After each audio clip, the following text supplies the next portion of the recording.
Passa a parola, esteja à vontade, pastor Sérgio. Shalom a todos, boa tarde para aqueles que estão na Itália, acho que é bom dia, né? Para os que estão no Brasil, não é isso mesmo? Eu me chamo Sérgio, sou pastor aqui na Itália, na cidade de Roma, marido da pastora Daniele, pai de Daniel, Radassi, Raquel. Bem, para mim é um prazer estar aqui para poder trazer uma palavra para vocês, desculpe pela minha voz, é que essa semana nós fomos acometidos desse vírus, mas nada preocupante, nada que não se passe como um vento.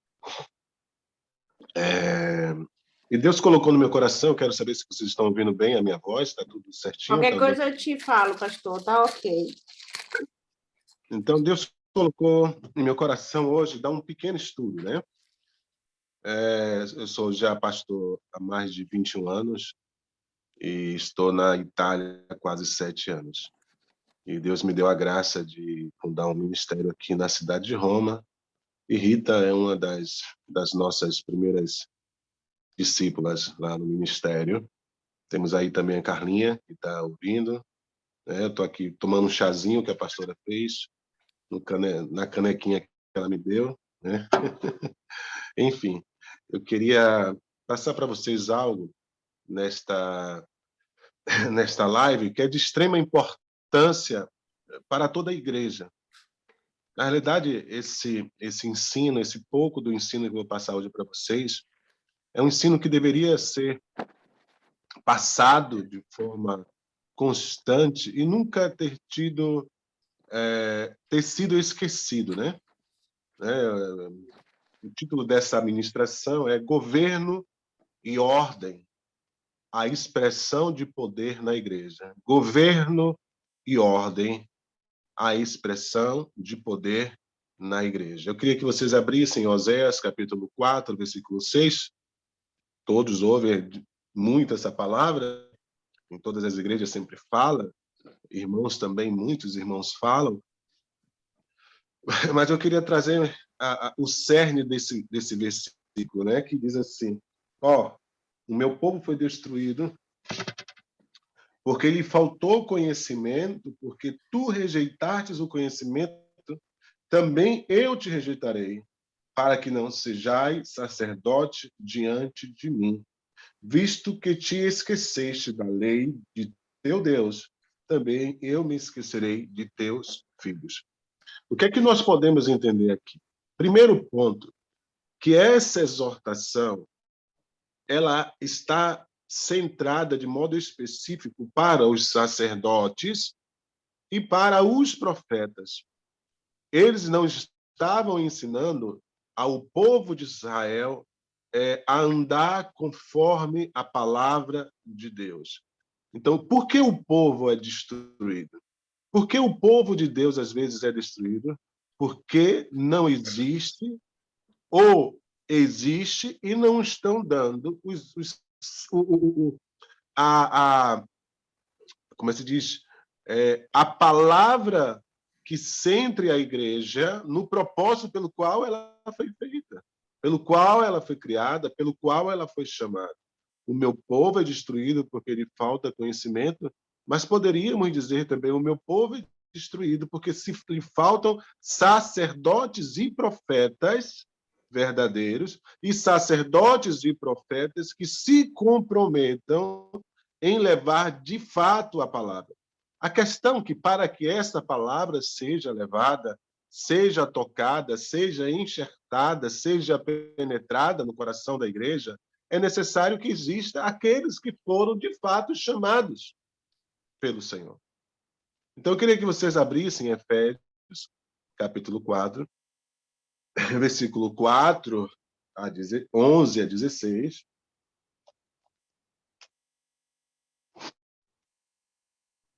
E depois eu vou dar oportunidade para quem quiser tirar dúvida, fazer alguma pergunta.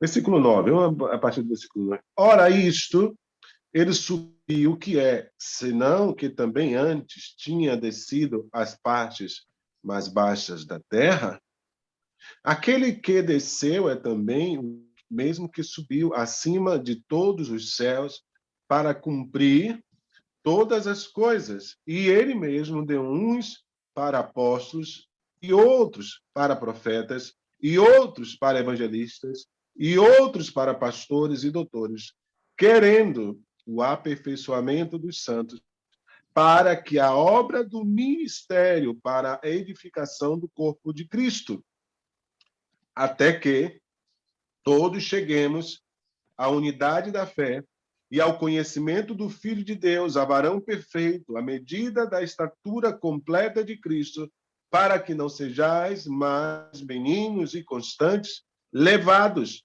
em roda, por um lado e pelo outro, por vento de doutrina, pelo engano de homens que com astúcia enganam fraudulosamente. Antes, seguindo a verdade em amor, cresçamos em tudo naquele que é cabeça, Cristo. O que é que nós vemos aqui?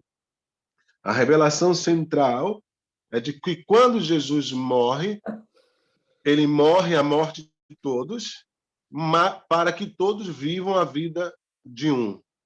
Jesus morreu a morte de todos para que todos vivam a vida de um. Eu quero que é importante você entender isso. Porque todos aqueles que receberam a Cristo Jesus passaram e se tornaram participantes da sua natureza. Assim como ele é, também nós somos. É importante entender isso. Nós temos... Jesus é o nosso Salvador, o nosso Redentor, mas ele não se envergonha de nos chamar de irmão. Ok? Então, se você tem um irmão em casa, você vai perceber que seu irmão, até o DNA foi tirado do seu pai e de sua mãe, são participantes. Alguns irmãos se parecem uns mais com os outros, porque existem características. Jesus não se envergonha de nos chamar de irmãos.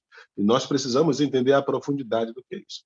Quando Jesus sobe, tá dizendo, aquele que desceu, porque desceu às regiões mais baixas da terra, desceu ao inferno, e a morte não pôde detê-lo. Quando ele sobe a um grande mistério aqui, com todos aqueles que já estão salvos nele.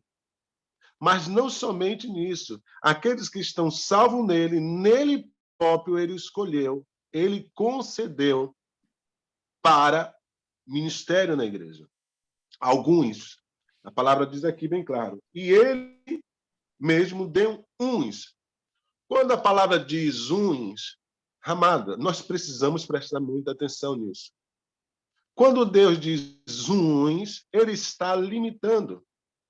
Ele não está ampliando. Jesus não tem problema com isso. Jesus não quer romper a palavra dele para se fazer visto. Não, ele não tem necessidade disso. Ele disse, eu dei uns.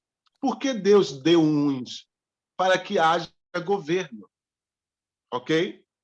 Se você vai em uma audiência onde tem um juiz, quantos juízes tem? Um só. Então, está limitado para que haja autoridade. Ok? Quando Jesus limitou e chamou e deu à igreja esses ministérios, esses dons ministeriais, ele limitou para que houvesse governo. E esse governo, quando não existe pessoas chamadas dentro desse governo, a igreja, ela continua, mas às vezes, e muitas das vezes, de forma deformada. Amém? Quantos estão me ouvindo? Tudo bem? Amém.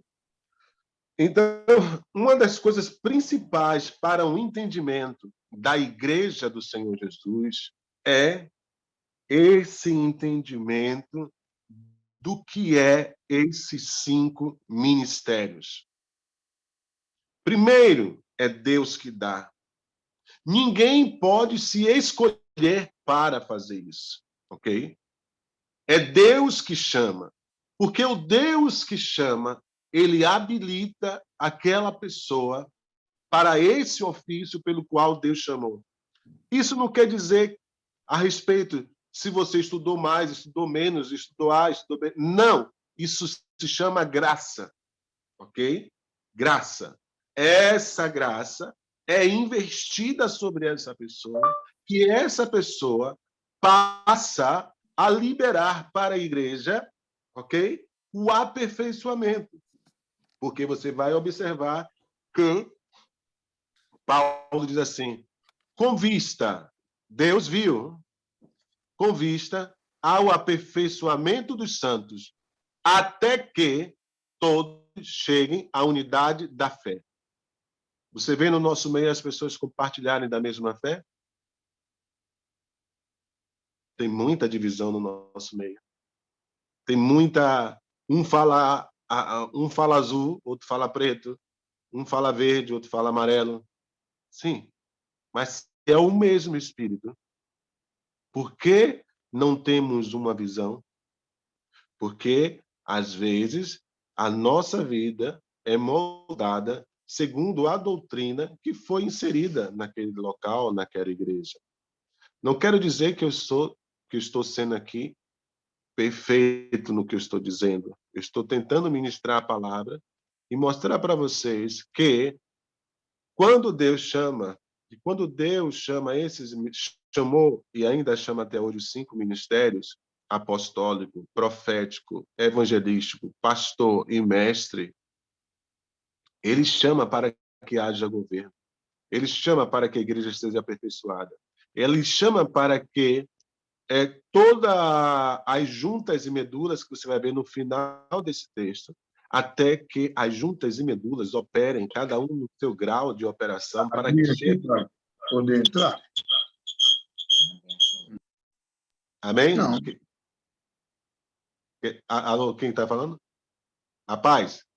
Não, pastor, pode prosseguir, pastor. Senão para aqui, fica ruim, que eu estou registrando. Então, Não se preocupe com o áudio de quem falou não, porque eu mesmo desligo aqui, porque senão vai interferir na... Então observe. Quando o Senhor dá esses ministérios, ele dá esses ministérios com vista ao aperfeiçoamento dos santos. Ok? Então, você pode me perguntar, você vai observar bem que está escrito, até que todos cheguem à unidade da fé. Então, nós ainda não chegamos à unidade da fé. Todos ainda estão sendo aperfeiçoados até que chegue esse perfeito conhecimento do varão de Deus, o conhecimento do Filho do Senhor Jesus Cristo. Então, para podermos absorver melhor a questão dos 5 ministérios, nós precisamos entender se eles existem até hoje ou se eles não existem mais, né? Porque existe uma visão dentro da própria igreja que acreditam que não existem até mais hoje mais apóstolos, ok? É uma visão que alguns têm, é uma doutrina que alguns têm, e cada um tem a sua doutrina. Mas a palavra diz aqui, claro, que os ministérios foram colocados até que todos cheguem à unidade da fé. Então, nós não chegamos à unidade da fé. Se nós não chegamos à unidade da fé, esses ministérios se fazem ainda necessários na igreja. E como é que eu posso entender o ministério apostólico? Primeiramente, entender que existe classe de apóstolos, classes apostólicas. Em Apocalipse 21, versículo 14, quem puder ler, pode ter a oportunidade de abrir e ler. Amém? Apocalipse 21, 14.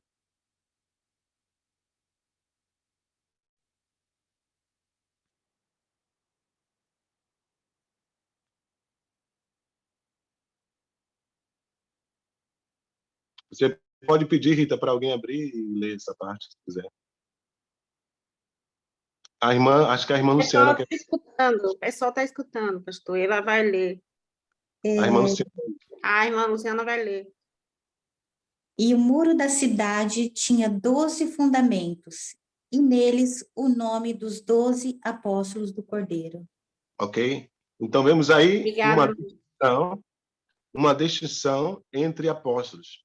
Existiam apóstolos do Cordeiro. é bem definido. Quando Deus dá a revelação a João, ele mostra no fundamento da cidade as colunas com os nomes dos apóstolos, os apóstolos do Cordeiro. Então, quem eram esses apóstolos do Cordeiro?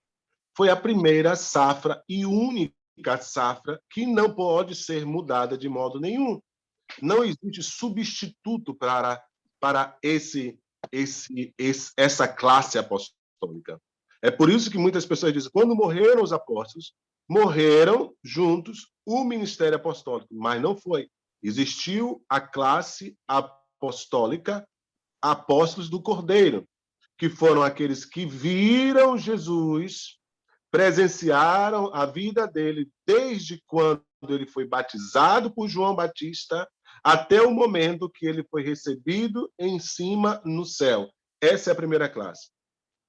Tanto que quando Judas se desvia, é colocado outro apóstolo no lugar de Judas, através do apóstolo Pedro. E Pedro diz, o que é que Pedro diz? É necessário que se faça parte desse apostolado alguém que esteve junto conosco desde o batismo de João até a sua ressurreição, ok? Então, a primeira classe é a classe apóstolos do Cordeiro. Existe a suprema classe, que é Jesus. A palavra do Senhor, a palavra nos diz em Hebreus que Jesus é o sumo apóstolo. Ninguém pode tomar esse título, ele é insubstituível. Como também os apóstolos do Cordeiro. Ninguém pode substituir os apóstolos do Cordeiro, eles foram únicos. Ninguém pode. Depois vem os apóstolos de fundação. É a outra classe de apóstolos. Abre em 1 Coríntios, capítulo 3, versículo 10.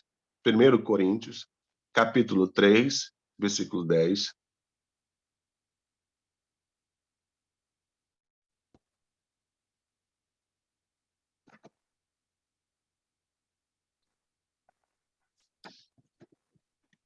É bom que a gente vai estudando e vai interagindo, né? Cada um pode dar uma lida.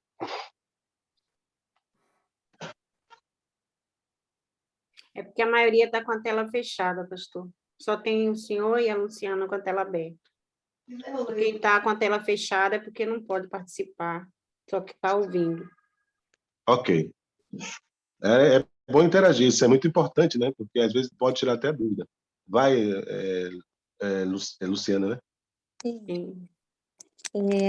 Segundo a graça de Deus que me foi dada, pus eu como sábio arquiteto o fundamento e o outro edifica sobre ele, mas veja cada um como edifica sobre ele. É importante você entender essa palavra. Segundo a graça de Deus que me foi dada. Quem foi que capacitou? O apóstolo Paulo? A graça de Deus sobre a vida dele. Então, a graça de Deus é uma medida de poder, de unção sobre cada ministério para o estabelecimento do mesmo. Então, Paulo chama, que ele diz, eu pus o fundamento, ninguém coloque outro. Então, qual é a função? Esses apóstolos de fundação, que foi a classe aonde Paulo se encaixava, também não existe mais. Não existe mais essa classe de apóstolos. Porque eram apóstolos que receberam um fundamento da igreja. E o fundamento da igreja revelava a Cristo. Observe que quando Pedro recebe de Jesus a promessa que ele seria o cabeça da igreja de Jerusalém, é depois que ele recebe a revelação de que Jesus era o Filho de Deus. Não é isso? Ele diz, o Senhor... Quem diz quem eu sou? Um dizia, é o profeta. Aí Pedro diz, tu és o Filho de Deus, Filho do Deus vivo. O que é que acontece?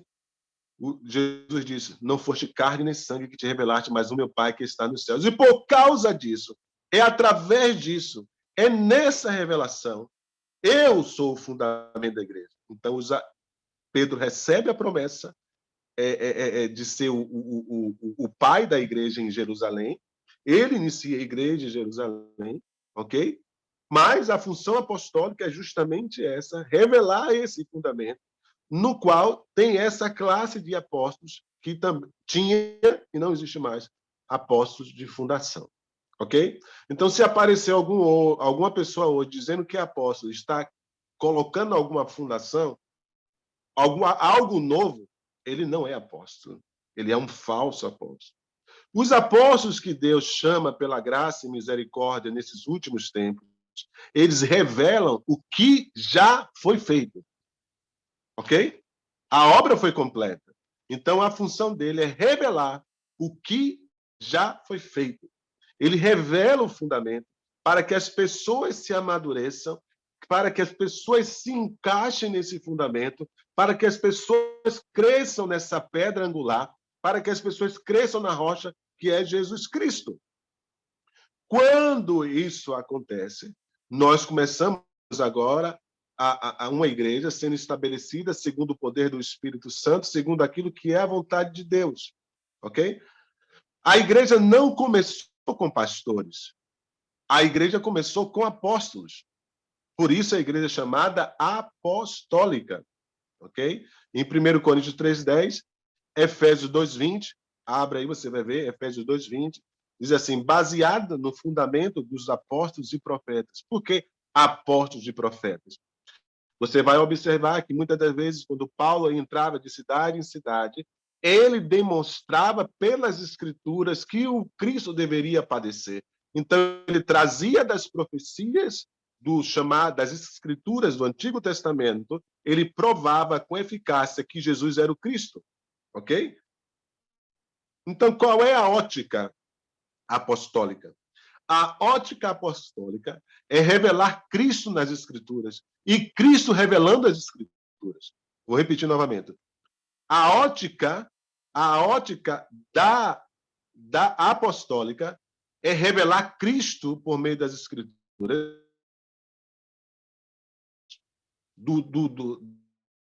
até o fim. Nós precisamos nos recordar que a igreja primitiva, ela recebia tudo por revelação, por isso que existiam muitos apóstolos naquele momento, apóstolo de fundação, ok? Existia um colégio apostólico, uma central apostólica que era em Jerusalém, mas a palavra apóstolos quer dizer apostelos, que quer dizer enviado, enviado para longe. Então, a igreja, com o tempo, se perdeu um pouco, começou a falar missionário, mas todo missionário que vai a qualquer canto do mundo e tem a capacidade de estabelecer e fazer crescer uma igreja ou um ministério, ele não é um missionário, ele é um apóstolo.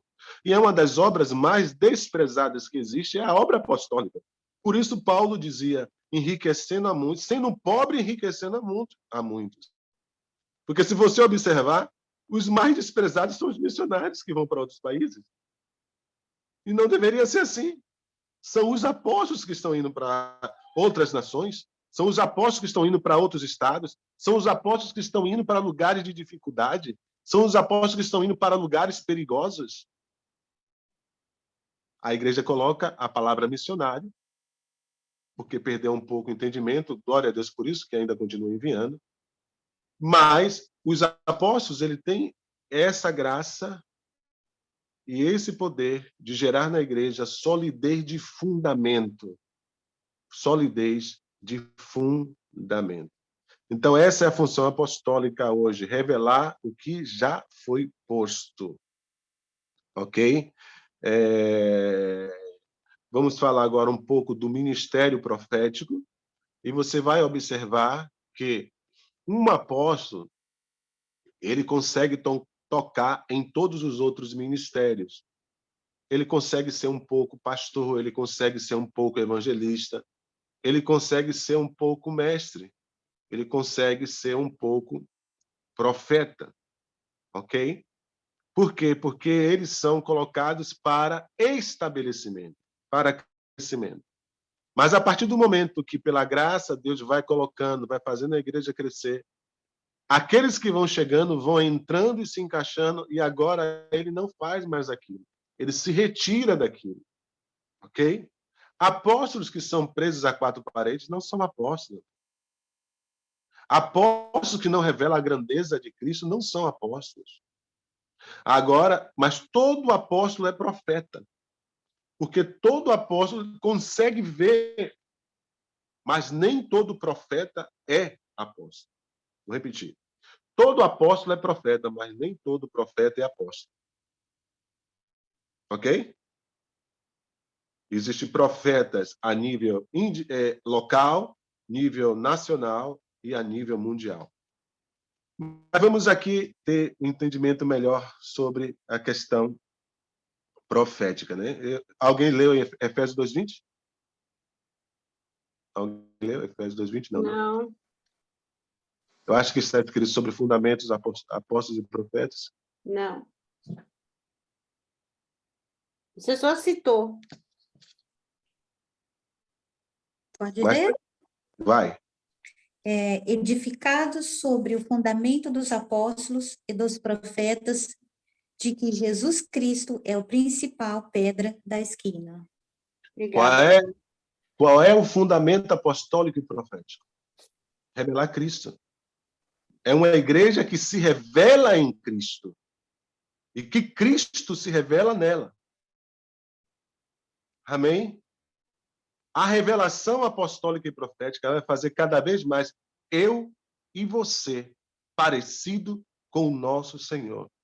A revelação apostólica e profética vai nos dar uma direção clara de quem somos em Cristo, do que Ele fez por nós, do que Ele é em nós. Quando acontece isso, você se torna inabalável. Inabalável. Inabalável. Ah, não é porque pastor A, B, C, D fez alguma coisa. Não, você se torna inabalável. Eu estou fundamentado. Quem pode me tirar desse fundamento? Você constrói uma casa na rocha e não em areia. Agora, para podermos entender melhor sobre a questão profética, acredito que eu falei um pouco sobre o que é um apóstolo, agora vamos entender mais o que é um profeta. Um profeta é aquele que é dotado por Deus para dar uma direção clara à igreja. Ele tem um discernimento muito mais aguçado dentro da igreja. Eu quero repetir novamente isso. Porque Deus separou os ministérios e separou esses ministérios e colocou na igreja para que se estejam unidos para o aperfeiçoamento dos santos, né? Um profeta é alguém que vê. Um profeta é alguém que vê. Você vai observar que no Velho Testamento os profetas eram chamados de videntes, ok? É alguém que vê. Mas todas as pessoas que profetizam são profetas? Não. Esse é um dos erros de modo muito espesso acontece na igreja. Profetizou é profeta? Não. Paulo diz assim: eu quero que vocês orem em línguas, mas eu quero que vocês falem, eu quero muito mais que vocês profetizem. O que é que Paulo está dizendo aqui? Todos vocês podem profetizar. O meu desejo é que vocês orem em línguas, o meu desejo é que vocês profetizem. Quando você profetiza, é você ser envolvido pelo Espírito. Aonde o Espírito começa, é como se borbulhasse um calor, um fogo dentro de você. E agora as suas palavras são carregadas da presença de Deus. Então, ali, qualquer pessoa pode profetizar. Ok? Essa simples profecia, ela vem para edificar, consolar e exortar. Você vai observar que tem muito disso na igreja. Ou melhor, queria eu que tivesse muito. Não está tendo nem mais isso na igreja, infelizmente. Queria eu que tivesse. E isso nem está tendo na igreja. Que quando um irmão vem, ora em línguas, interpreta e se dá em uma profecia. Ok? Ali é um simples modo de profetizar. Que ele está profetizando. Naquele momento, naquele modo ali, todos podem profetizar. Ok? Quantos estão entendendo? Glória a Deus. Agora, deixa-me falar. Abre aí em Atos capítulo 21.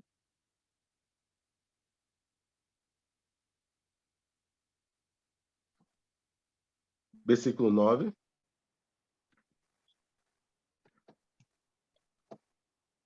Atos 21, versículo 9. Posso ler? Leia, por favor. 21, 9. E tinha este 4 filhas virgens que profetizaram. Ok? 4 Profetizaram. filhas virgens, as filhas de Filipe, Filipe, Jesus, Filipe, eles estavam profetizando, mas não quer dizer que ela era profeta. Elas eram profetas. Elas estavam profetizando, mas não quer dizer que elas eram profetas. Agora vai em Atos 21, capítulo 10, versículo 11, você vai encontrar alguém com o ofício de profeta. E vindo ter conosco, tomou a cinta de Paulo e, ligando-se os seus próprios pés, mãos, disse: Isto diz o Espírito Santo: assim ligarão os judeus em Jerusalém o homem de quem é esta cinta e o entregarão nas mãos dos gentios. Entendeu? A riqueza de detalhe de Ágapo. Ágapo era um profeta de ofício. Ele dizia se ia chover, se não ia chover. E ele pega, sem ver Paulo, ele pega o cinto de Paulo, coloca entre as... liga as pernas dele e diz: assim acontecerá com o dono desse cinto. Riqueza em detalhes. Agora, observe outra coisa. E aqui eu entro para que vocês possam discernir nesse tempo quem é profeta e quem não é profeta. Observe. Ele diz o que vai acontecer de modo negativo para Paulo. Você vai ser preso. Como Paulo Deus também falava com Paulo, e Paulo também era profeta, Paulo disse: eu estou não só disposto a ser preso, mas também estou disposto a morrer. Paulo também já sabia. Agora entenda a diferença desses chamados profetas de hoje. Eles só profetizam coisas boas. Deixa eu falar algo para vocês.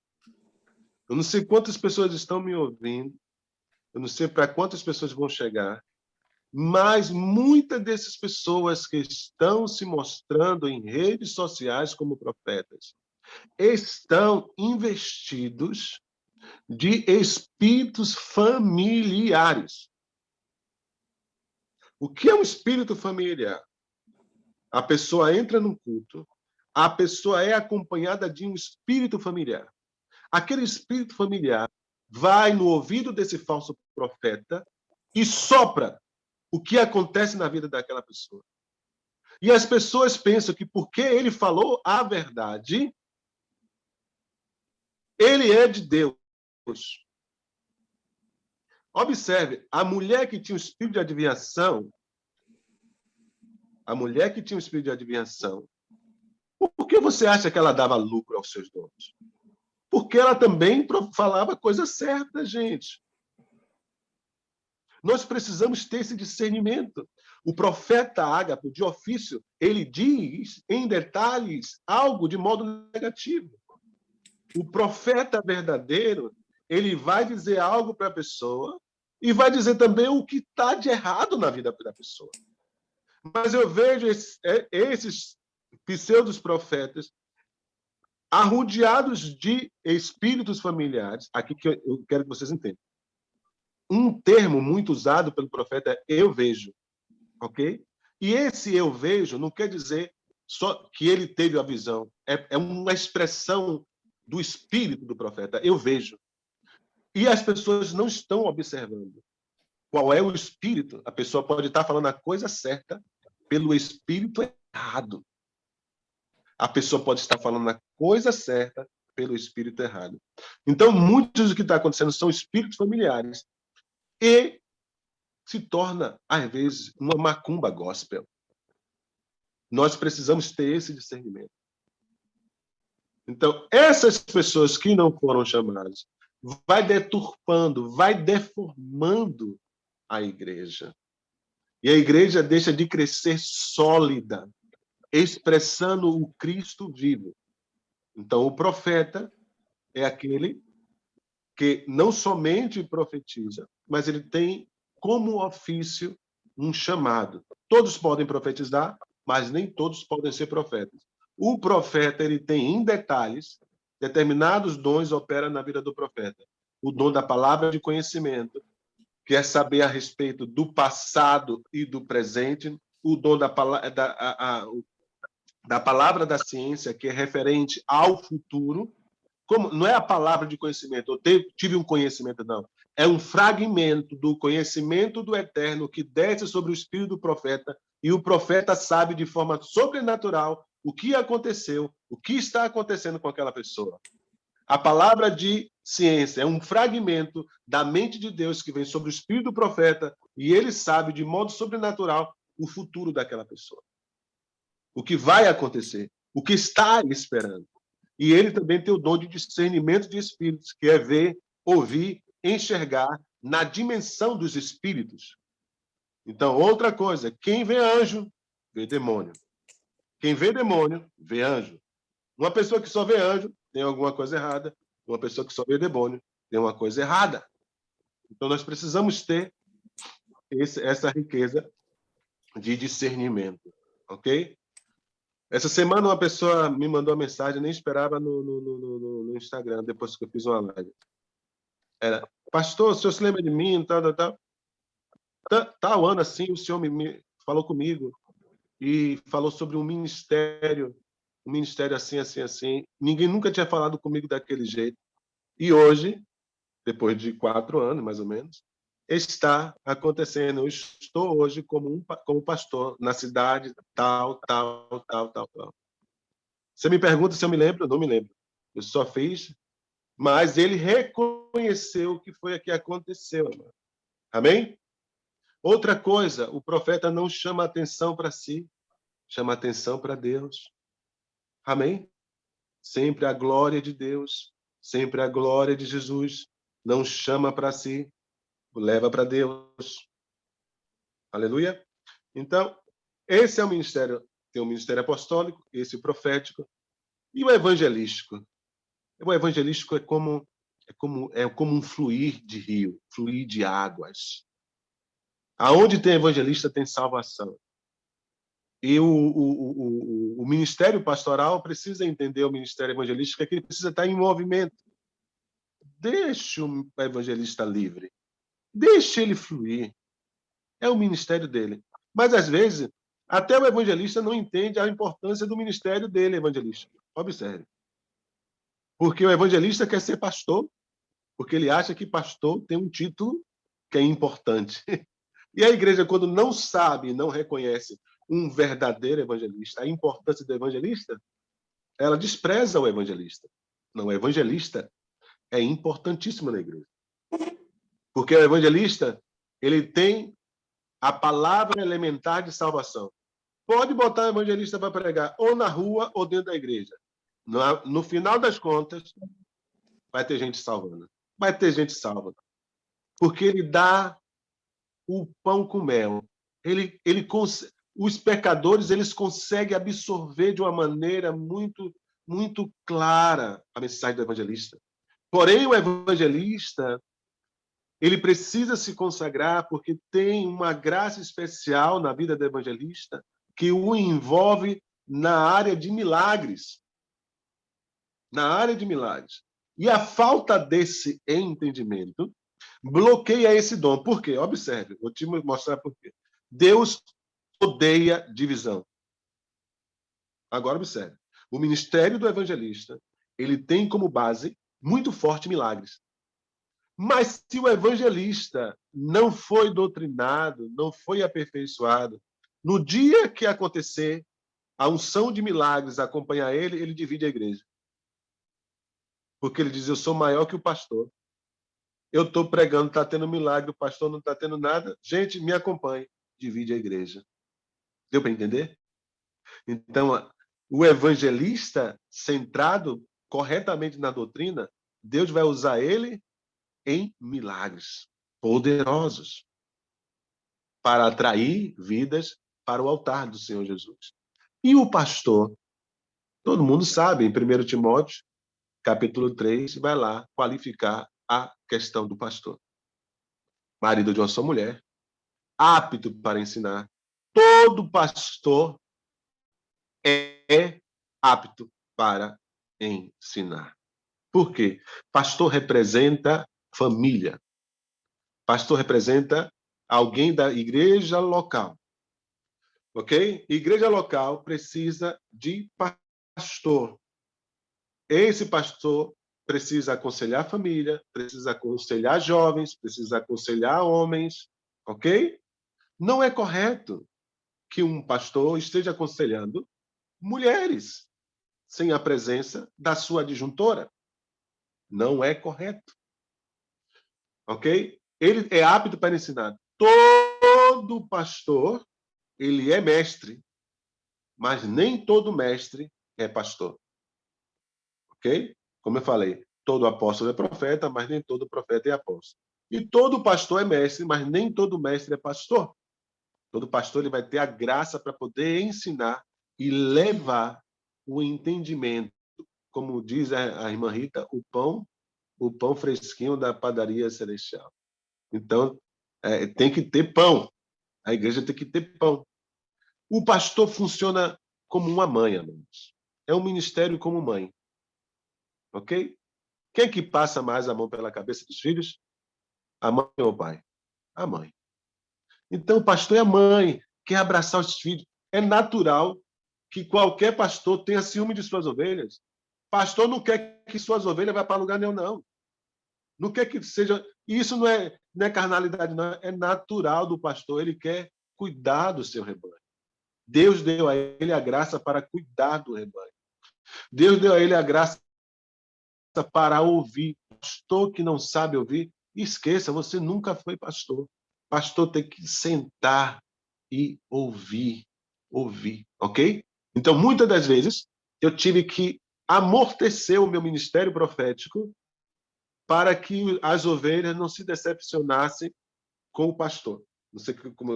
Porque, às vezes, a pessoa vinha falar comigo e eu já sabia o resultado que ia dar, mas o Espírito Santo falava não, eu, com a graça de entender, eu poderia dizer, não, já sei tudo, faz isso aqui, tchau, não quero te ouvir mais. Mas o Espírito Santo dizia, não, ele precisa alguém para ouvir. Fique quieto e ouça ele até o fim. Então, tinha que ficar ouvindo ali a ovelha, mesmo sabendo o resultado, mesmo sabendo o que ia falar, mas tinha que ouvir. Então, Deus dá uma medida de graça para pastor. Pastor, amados, não almeja outra coisa a não ser estar no meio das suas ovelhas, nas quatro paredes. Ele quer estar ali na casa dele. Amém? É isso que o pastor gosta. É isso que o pastor ama. Agora, se você observar, no Brasil, um monte de pastor se sentiram inferior aos ditos apóstolos e todo mundo apostolou os pastores. Toma-lhe apostolado, apostolou tudo, apostolou tudo, apostolou tudo. Não tem mais pastor no Brasil, só tem apóstolo. Não, eles são pastores. Deixe eles valorizar o que eles são. São pastores. E as ovelhas amam pastor. Ok? O profeta passa, deixa a mensagem, mas é o pastor que vai cuidar, às vezes tirar o carrapicho, tirar uma coisinha, ouvir. Não é o profeta. Às vezes tem esse profeta que passa só para criar confusão, depois é o pastor que fica lá com a cabeça quente. Mas tudo isso, amados, é graça. Nada isso vem por merecimento. Não, é Deus dá graça. E quando a igreja entende isso, dentro do ministério, a própria igreja sabe quando tem um pastor no nosso meio, sabe? A própria igreja. Quando o pastor vai ungir alguém, a igreja diz, pastor, eu estou de concordância porque eu sei que esse é pastor. Quando vai ungir um evangelista, eu estou de concordância porque eu sei que esse é um evangelista. E outra coisa, outro distúrbio que tem. Quando a igreja cresce muito, não existe só um apóstolo. Quando você vê uma igreja muito grande e só tem um apóstolo, eles estão querendo tomar o modelo da igreja católica e ter somente um papa. A igreja de Jerusalém existiam vários apóstolos. Ok? Então, muito cuidado Quando você olha uma igreja muito grande e só tem um apóstolo, eles estão sendo levados para manipular, ok? Porque dentro de um grande grupo, Deus levanta outros ministérios, outros apóstolos, porque a obra precisa crescer. Amém? Então, tudo isso Deus colocou na igreja para quê?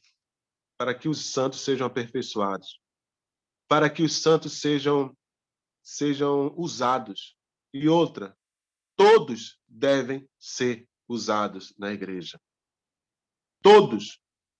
Se está nos 5 ministérios ou fora dos 5 ministérios, porque se está nos 5 ministérios, glória a Deus. E se não está, quem são? São juntas e medulas. Juntas e medulas, operando na sua forma pelo qual foi chamada. A igreja começa a crescer, mas crescer em quê? Em amor.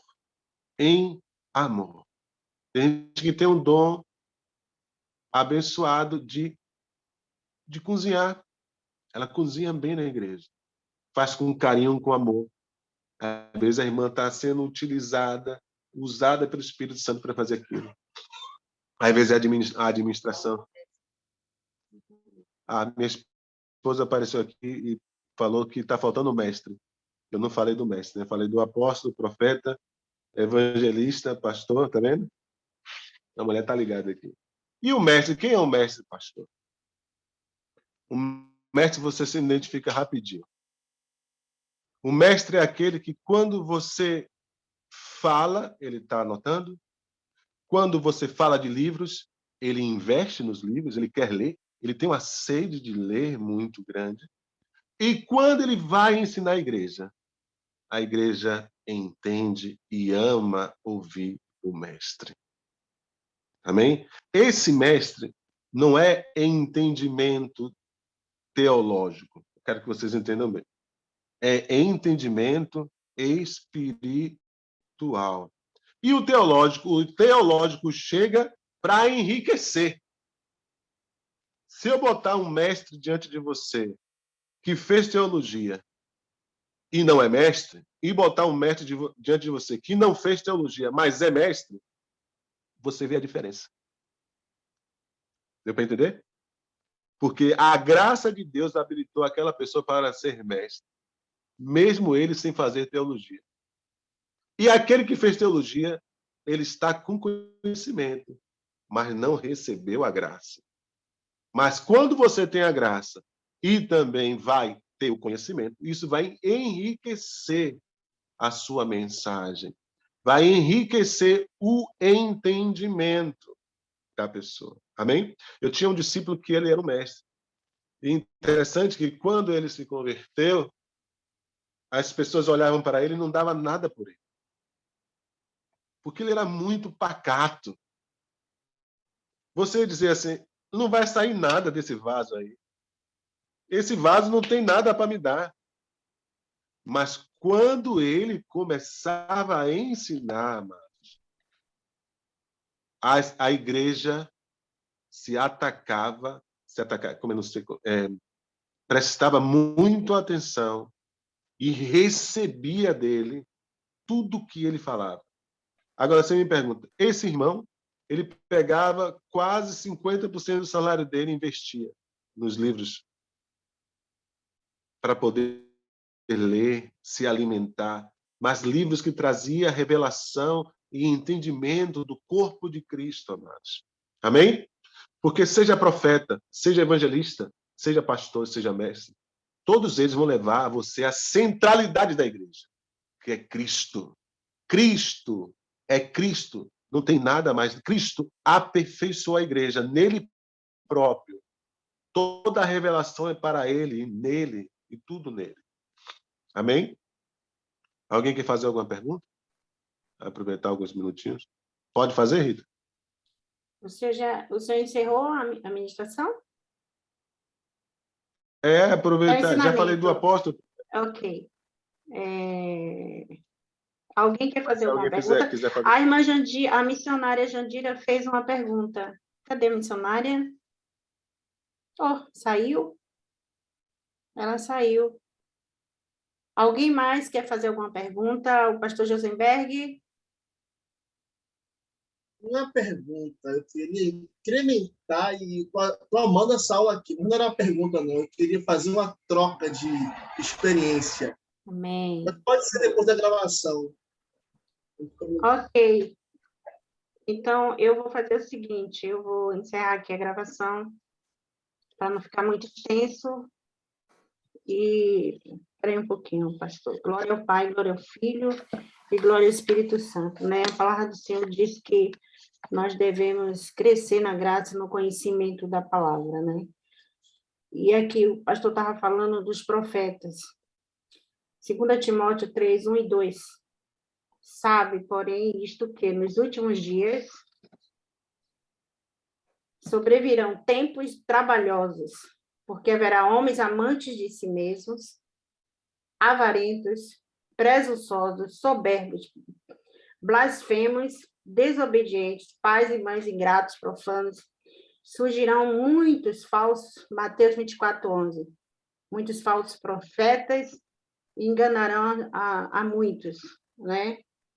Porque surgirão falsos cristos e falsos profetas e farão tão grandes sinais e prodígios que, se possível fora, enganariam até os escolhidos, que somos nós.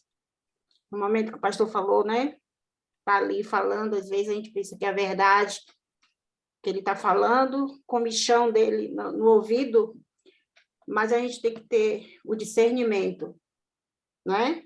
A gente tem que estar, se você não medita na palavra dia e noite, é por isso que o Senhor manda a gente meditar dia e noite, não se apartar da palavra do Senhor, né? Que aqui é que está o nosso manual de vida, nosso conhecimento. É por isso que Deus diz, se nós que somos, né, os escolhidos, não meditamos na palavra, não procuramos ler e meditar na palavra do Senhor, vamos ser enganados, sim, né? Então, que nós possamos estar atentos aos ensinamentos, reter o que é bom, né? E botar para lá o que não, o que realmente, porque o próprio Espírito Santo é que convence, né? Se você está ali edificada na palavra do Senhor, é mais difícil da gente ser enganados. Mas a palavra do Senhor diz que poderiam enganar até os escolhidos. E não, então que nós venhamos a meditar de dia e de noite na palavra do Senhor e botar em prática aquilo que a gente aprende, né? Porque o Senhor, ele nos capacita todos os dias, por isso que ele enviou o Espírito Santo para nos capacitar. Mas ele também deixou a palavra para que a gente aqui comece todos os dias o pão quentinho da padaria celestial e beber da água da fonte da vida, que é o próprio Deus.